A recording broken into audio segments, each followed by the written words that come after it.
Então vamos dar sequência aí com o nosso curso, vamos aprender, né, a criar padrões e utilizar padrões aí de preenchimento. Eu vou pedir um novo aqui para primeiro mostrar como funciona o padrão e uma forma de aplicar o padrão, depois nós vamos criar o nosso próprio padrão. Eu posso aplicar o padrão, né, em um objeto já pré-definido, pronto, então vou colocar aqui, por exemplo, um retângulo e vou preencher ele, em vez de preencher com cor, eu vou preencher com um padrão. Deixa eu só rasterizar a camada, botão direito, rasterizar a camada, para que ela fique uma camada simples e uma camada ali editável. Vou fazer o seguinte, eu poderia pegar a lata de tinta e preencher, né, sem ser a forma de primeiro plano aqui, ó, com o padrão, que é o outro jeito de preencher. Aqui eu tenho os modos de padrão e eu só tenho esses 4 padrões aqui no Photoshop. Então eu posso acrescentar outros modelos aqui, né? Tem, por exemplo, o padrão de bolhas, onde ele vai preencher o meu objeto daquela forma. É importante que você desfaça um padrão para que possa aplicar os outros. E tem alguns modelos aqui. Você pode tanto baixar da internet, né, quanto criar o seu próprio padrão. Vamos criar o nosso padrão aqui. Eu vou voltar no histórico e vou pedir aqui, né, para voltar um novo documento, para que ele fique em branco, sem nada ali. E vou fazer o seguinte, eu vou pegar o pincel e vou estar criando com a própria ferramenta do pincel um padrão. Eu posso também capturar de uma imagem, né, uma certa parte dela, um pedaço, e criar um padrão a partir dali. Aqui eu tenho diversos formatos de pincéis, como eu já mostrei. Então eu vou escolher um deles. Pode até ser esse da florzinha mesmo, que nós chegamos a usar em outra aula, né? Deixa eu escolher uma cor para ela aqui, por exemplo.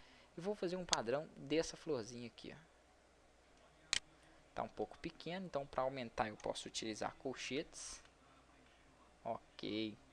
A opacidade também está muito baixa, vou aumentar um pouquinho aqui a minha opacidade, ó. Ficou exageradamente grande, deixa eu voltar a diminuir ele um tiquinho aqui.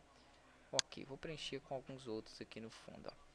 Então, através dessa área, eu consigo criar um padrão de preenchimento de objetos com esse desenho que eu fiz aqui. Editar, definir padrão. Aqui eu dou um nome, eu vou colocar flor, por exemplo. Então, esse vai ser o meu padrão de flor. Se eu voltar aqui a um novo, né, ou tiver em qualquer outro projeto e tiver um objeto onde eu queira preencher com esse padrão ali, é só fazer aquilo que nós fizemos. Então, vou pegar a lata de tinta, aqui tem que estar a opção de padrão. Repara que o meu padrão já aparece ali ativo. Ele fica com essa marcação porque a camada não foi rasterizada. Então, botão direito, rasterizar. Ok, eu já conseguiria preencher o meu objeto ali, ó, com aquele padrão criado. Então, olha que bacana. Você consegue pegar, editar padrões com a própria ferramenta aí de pincel do Photoshop e criá-los ali. Vou desfazer novamente porque tem outra forma de eu aplicar esses padrões. Além de eu aplicar com a latinha de tinta, eu posso usar aqui o carimbo de padrão, que está junto com a ferramenta carimbo. Então, eu somente escolho aqui o diâmetro e aplico ele com uma forma aqui, né, no caso, de uma forma onde eu mesmo crio a área como se fosse um pincel.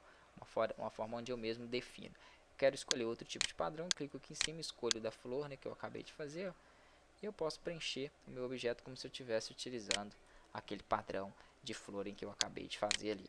Outra forma de fazer um padrão é o seguinte, eu vou abrir aqui uma imagem qualquer, né? Eu poderia pegar, por exemplo, um tigre, uma onça, utilizar a pele dela para criar ali. Mas eu vou usar uma imagem já que é só para amostra mesmo, que nós temos dentro aqui da nossa pasta. Vai ter poucas, né? A única é o cachorro e o dinossauro, por exemplo, de bicho aqui. Vou pegar o cachorro mesmo. Vamos lá. Ok. Eu até teria outras aqui, agora eu lembrei que tem um arquivo que chama exercício capa de revista, uma parte chamada animais, ó, e aqui tem algumas imagens, né, de animais. Nós vamos até começar a trabalhar já com a capa de revista. Opa, aqui eu tenho ela. Então vou dar um Ctrl mais para aproximar. Ctrl mais e vou posicionar o mouse sobre o tigre aqui. Eu quero pegar a pele dele para criar, né, a resolução está bem boa, por isso pode aproximar bastante que não vai dar problema. Vou pegar a ferramenta de seleção retangular e vou fazer um retângulo aqui, ó, na área da pele dele. Ok, essa área aqui eu vou definir como padrão. Editar, definir padrão. Vou colocar aqui onça. Ok. Então eu passo a ter um padrão onça. Posso preencher qualquer imagem ou qualquer objeto. Deixa eu voltar aqui para o meu onde eu tinha aberto sem título. Isso, ó, novo. Posso usar o carimbo aqui. Escolher o padrão criado. Repara que eles vão ficando aqui do lado. Olha que bacana. Eu conseguiria preencher, né, com aquela cor que eu fiz ali, com aquele objeto que eu fiz ali. Então funcionaria aí em qualquer projeto meu. Poderia ser uma área onde eu estivesse fazendo aqui, né, um objeto, e eu quisesse preencher ela, eu utilizaria aqui então a lata de tinta como modelo padrão e escolheria aqui o padrão em que eu personalizei. Então eu conseguiria fazer isso aí, né, ficar editável. Olha lá o nosso padrãozinho aplicado no retângulo. Ah, mas eu fiz um padrão, não gostei, quero apagar. Botão direito, excluir padrão. Ó, a mesma coisa nos demais. Um abraço e na próxima aula a gente dá sequência.